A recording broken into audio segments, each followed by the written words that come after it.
Hey guys, Fearu here. We are at episode 14. Doing pretty good. Got no complaints. Actually been getting, let me rephrase that. Been getting a lot of complaints from you guys about various things. A lot of criticism from higher level players and on just various things that I should be working on or discussing some things that are happening or wondering why I wasn't doing a certain thing, which has been awesome. It's been helping me drastically. Um, and really progress overall. So I wanted to take a step back and reevaluate a couple of things that go on in the laning phase, and just kind of look at them and look at some of the things that go through my mind. And you can kind of think, hey, what would I be doing at that moment? And kind of evaluate our play from just the very beginning. So let me open this up. Okay, so here we are in game. The lane is going to end up being a lodestone and a chipper top versus I believe it's Predator, the new lovely Predator, and Glacius for the Hellborn team. So there's a number of things to realize that I didn't. Whoa, I don't even remember this. This Pred started with hatchet only. What?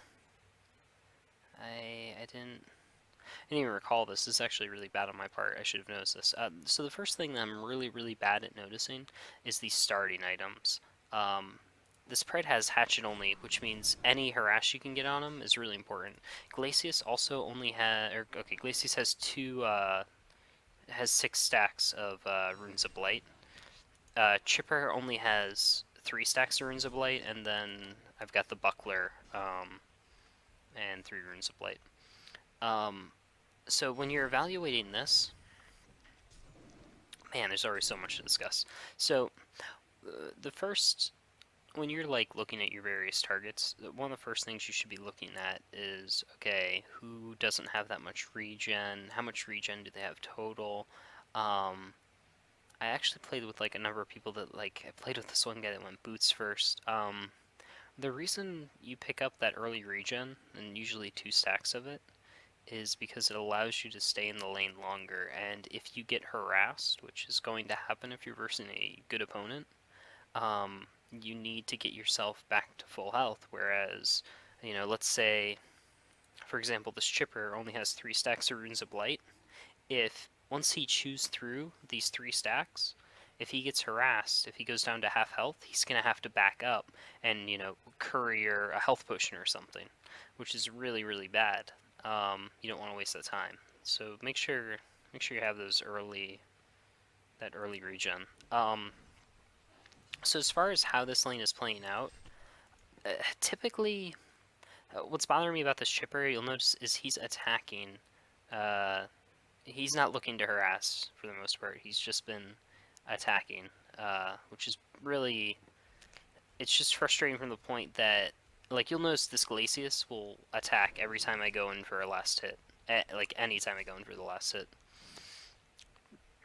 I back off as the wave, as our wave dies, as the Legion creeps die, I usually back off, because if they, for example, if like Glacius was level 2 here and had a freeze, or even if he uses his slow, and Pred leaps, he'll get additional damage from each one of these imps early on, which results in a lot of harass. So you want to back as waves die. But like I was saying, as I go in for these last hits, Glacius is going to harass me, which is what, for the most part, what you're supposed to do. Which means I have to back up, which is awful. And this Pred, who should be, like, whenever this Pred is in front of Glacius, Chipper should be able to hit him without a problem. And he doesn't have any regen. This actually bothers me. I didn't even realize this when I played this game. But he doesn't have any regen. If you get this guy to half health, he has to back up. He has to run away. There's nothing he can do.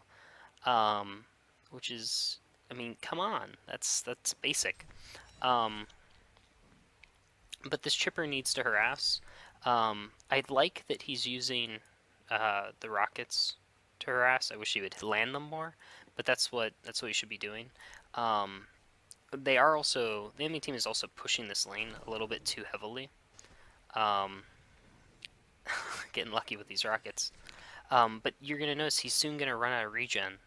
He's gonna like he's almost at the point where if he gets jumped on, he's dead, which is just that's not good. It's not good at all.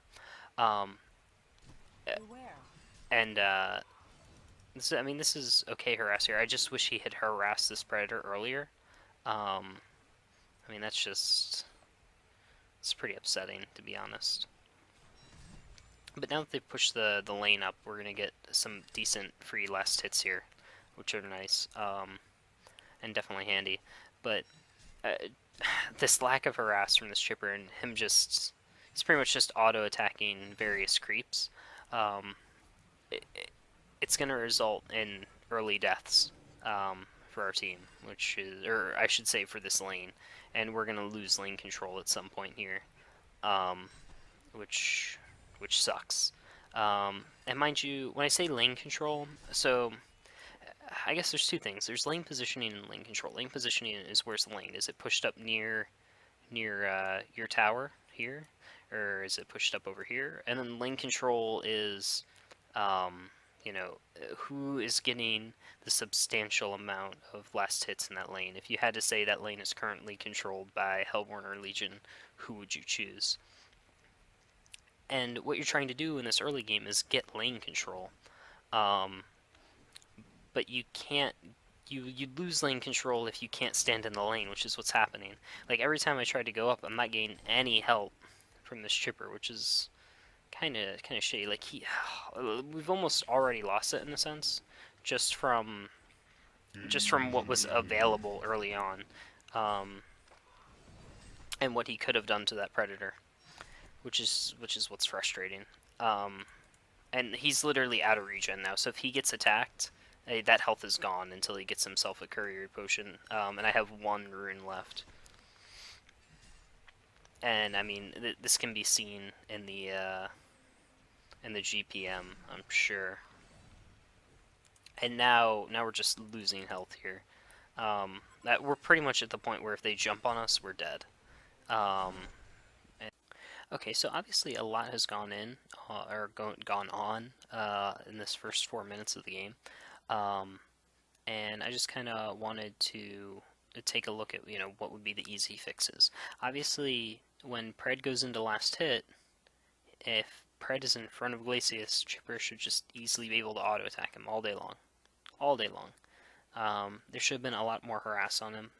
You need to recognize how much regen your opponents have and harass them appropriately.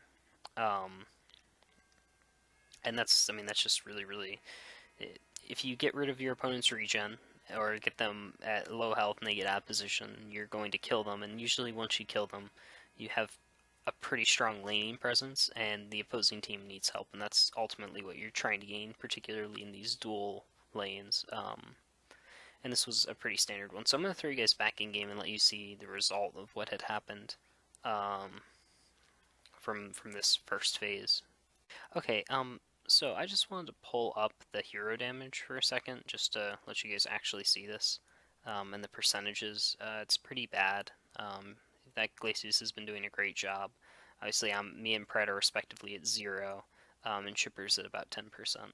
I thought that was just interesting. Anyway, back to the game. Actually, you know what else I want to look at real fast is the GPMs, just out of curiosity more than anything. Yeah, that looks about right.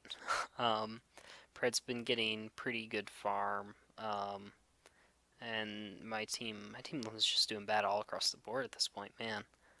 All right. Anyway, back to it. So we're at 5 minutes. I guess I should update you guys a little bit to this because I sped it up about a minute and a half from where we were. So we're at the 5 minute and 30-second mark. Chipper's out of regen, and this is kind of what I said was going to happen. He has 2 mana pots on him, and he's not getting back his health.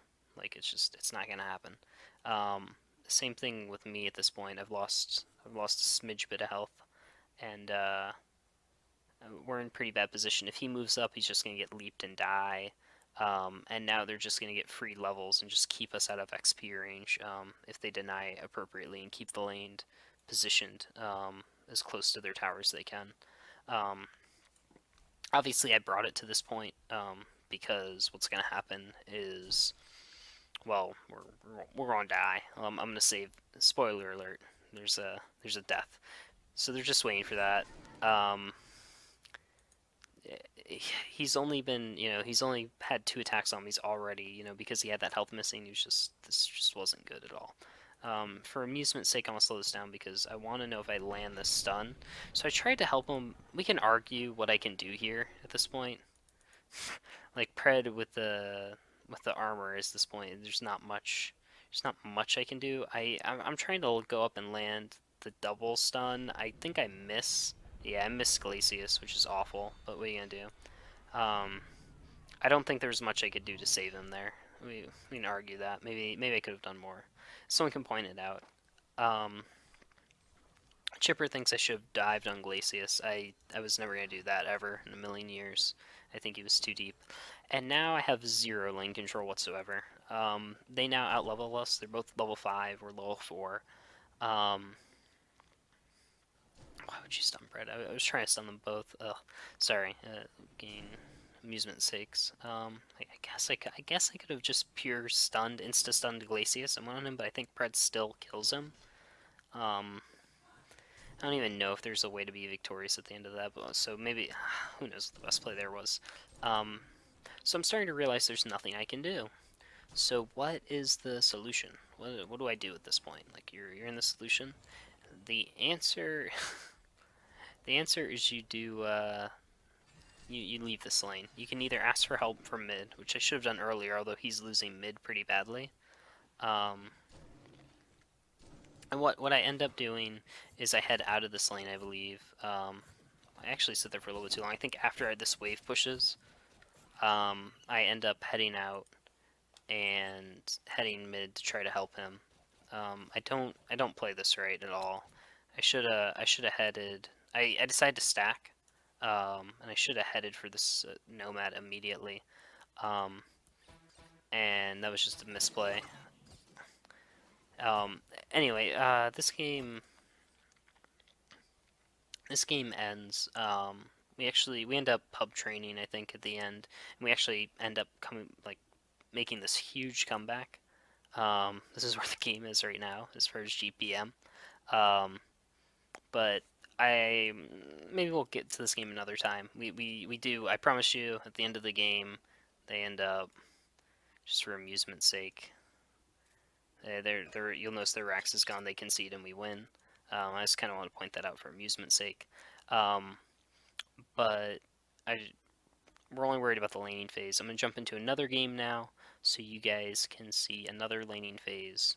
And, we're going to worry about the beginning of the game, and we're going to try to get our game perfect. We're not going to worry about these big comebacks that can be made from mistakes people made. Okay, so in that last game, we kind of saw a standard 2v2, and it took the most standard route ever, as in neither mid came to gank. We never got any help. It took them as long as possible to get lane control.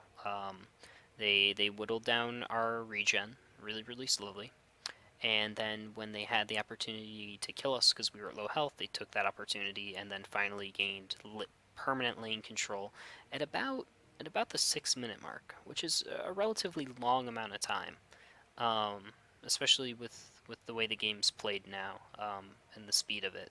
There's definitely a bigger opportunity there.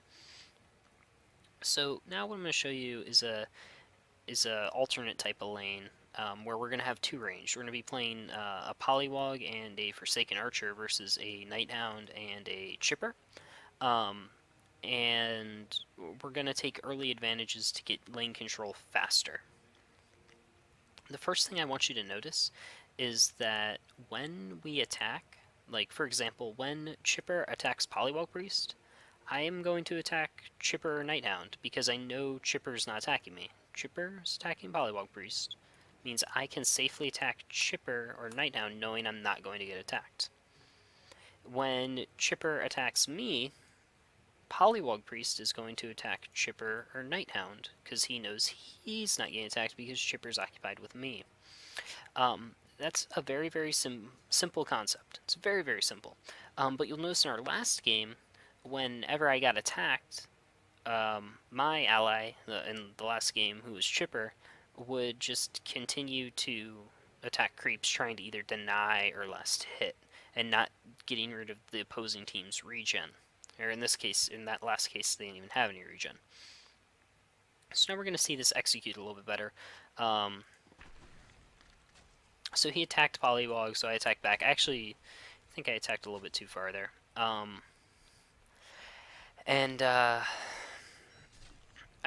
actually fail at stop attacking a few times. But what are you going to do? Getting better, right? And I should harass here a little bit. I don't know if I like the deny there. One of the bigger advantages we have is that there's 2 ranged here, and we don't have a melee to protect. And whenever Nighthound gets in range of the creeps, we get to harass him a lot. Now you'll notice Nighthound. So okay, this is a huge moment. To break down exactly what has happened, Nighthound went to finish his shield, and he went way out of position. This is a mistake I see common in the lower brackets. You need to make sure if you're going to the shop that you don't put yourself out of position. Out of position happens so often in the 1500 brackets. You'll learn to recognize it, and the lower brackets as well, even sometimes in the upper brackets. But this type of positioning, you'll notice more often the types of mistakes players are making. But when someone uses their abilities, when someone uses their spells, they no longer have that spell. This is particularly important. Like here, okay, Nighthound doesn't have pounce. What does that mean? Well, it means he can't escape.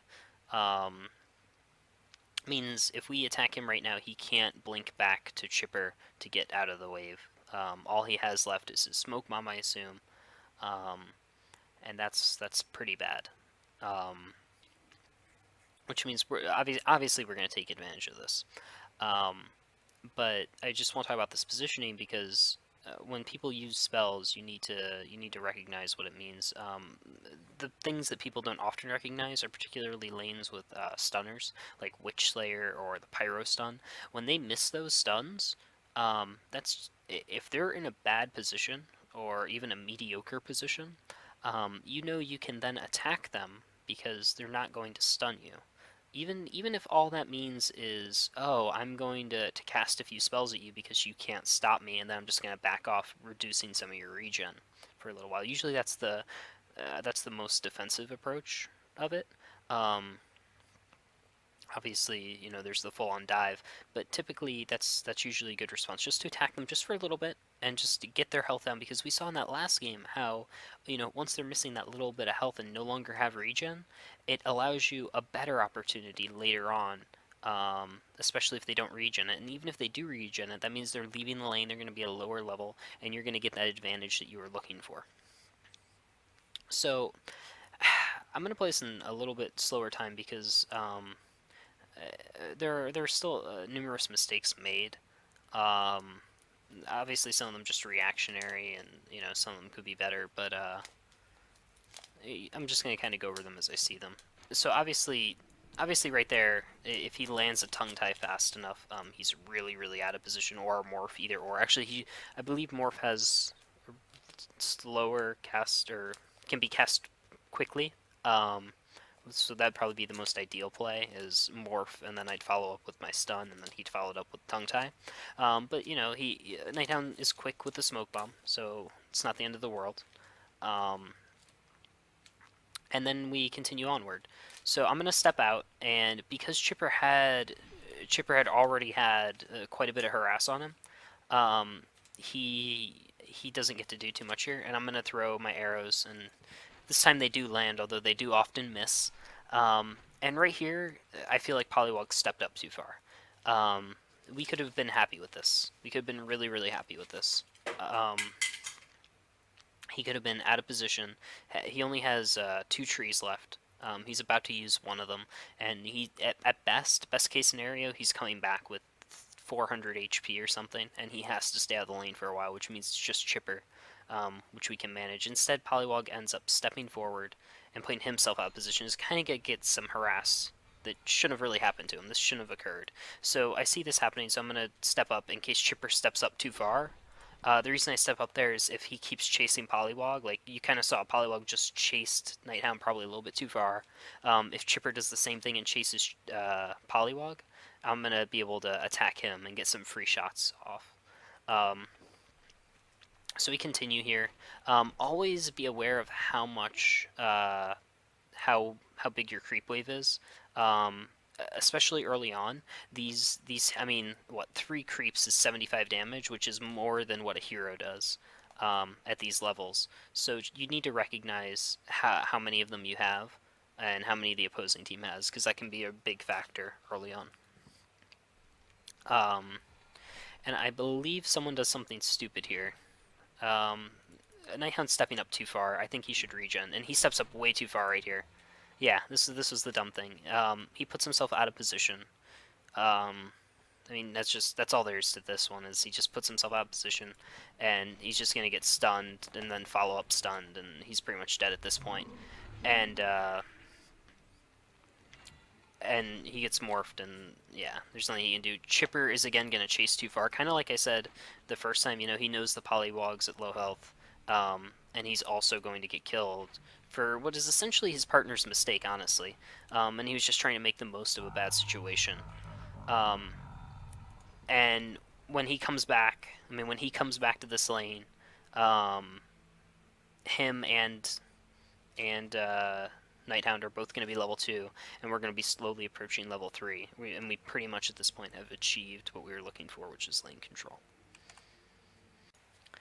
At the end of the day, these are some of the most common mistakes I see in, you know, those sub 1600 games.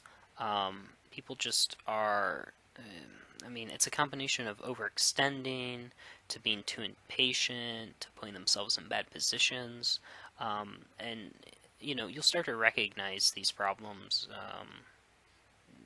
but it takes a long time, and you know, depending on how, especially because, you know, how well do you know your partner and how well they play, and is it the first time they've seen the situation. I mean, especially if you look at that last game, that Nighthound put, you know, his teammate Chipper, who God knows how many times he's been in that situation where his teammate kind of overextends, and now he has to make a decision where can he, you know, rectify some one-for-one trade here, you know, or does he need to back? I mean, backing, you know, concedes defeat essentially, and you know that might be a tough decision for him. So I mean, this is something that has to be thought about. And I mean, at the end of the day, it just became a game of patience and you know, not overextending. But what I'm going to try to do in my next couple videos is look at showing when timed aggression can be most effective. And kind of give that a look.